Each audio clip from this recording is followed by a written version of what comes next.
Okay, let's talk about the coin toss. For your entire life, you've been told it's the ultimate decider, right? The purest form of random chance there is. But what if that's all a lie? What if the most basic game of probability isn't a game at all? We use it to decide our destiny, to seal our fate. To leave life's biggest and smallest moments up to what we think is pure chance. That's right, that simple 50-50 choice you've relied on for, well, everything. From who gets the last slice of pizza to who kicks off in the Super Bowl, it's rigged.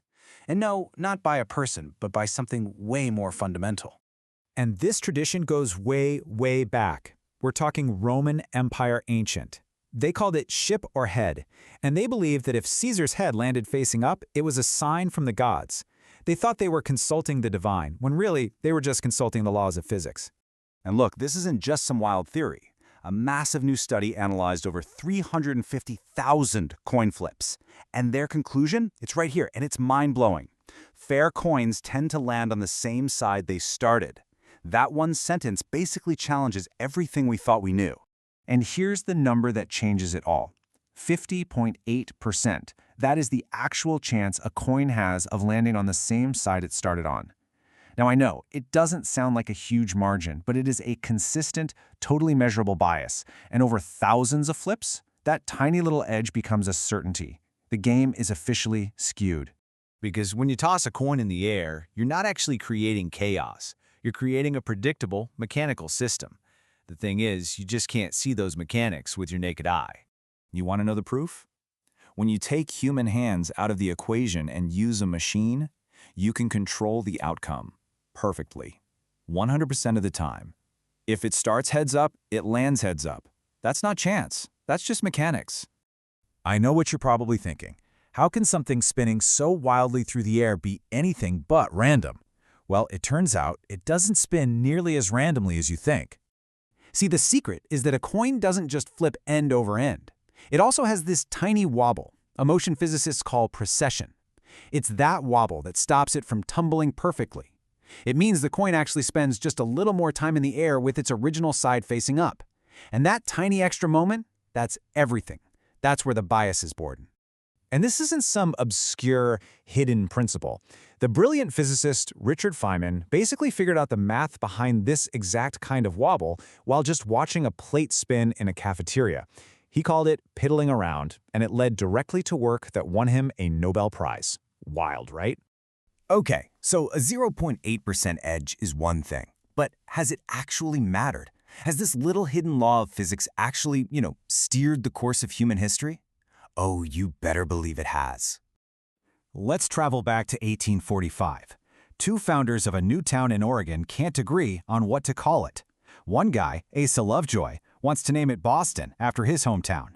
The other, Francis Pettygrove, wants to name it Portland after his. So, what do? They flip a coin. Pettygrove wins. And just like that, one of America's most famous cities gets its name. Or how about this one?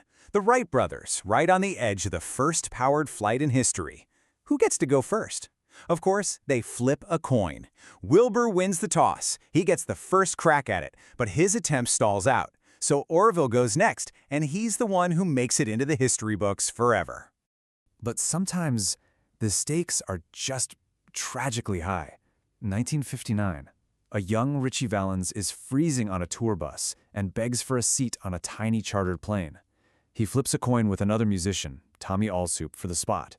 Valens calls heads. He wins. That plane crash became known as the day the music died.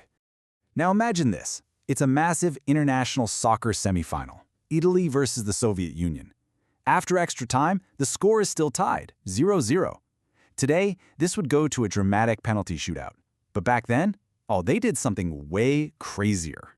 They literally went into the referee's dressing room and just flipped a coin. The Italian captain came running out cheering, while the Soviet captain just stood there in disbelief. Italy won that toss, got into the final, and went on to become the champions of Europe, all based on a game of so-called chance. Okay, those are amazing stories. But come on, in our world of hyperanalytics and big data, surely this little wobble doesn't actually have an impact anymore, right? Well, let's take a look at one of the world's biggest sports. In professional cricket, winning the toss is a huge, huge deal. It lets you decide if you want to bat or bowl first, giving you a massive strategic advantage based on the weather and the field. And the stats don't lie. The team that wins the toss wins the match 53% of the time. In professional sports, that's a gigantic advantage. In fact, this edge is so well known that the sport's highest governing bodies have actually talked about getting rid of the coin toss completely, just to make the game more fair. That's how much it matters when millions of dollars and national pride are on the line. So, okay, a coin toss isn't about fate, it's about physics. But maybe its real magic was never about the outcome at all. You know, the poet Pete Hine wrote that the moment the coin is in the air, you suddenly know what you're really hoping for. Maybe its true purpose is to reveal something not about the coin, but about us. So in the end, the coin toss isn't some mystical appeal to destiny. It's a calculation. It's just a question of initial conditions. But now you know the secret, right? You know the side facing up has a slightly better chance of winning. So what are you going to do? The next time you flip a coin, are you going to leave it to fate or are you going to play the odds? The choice is no longer just chance.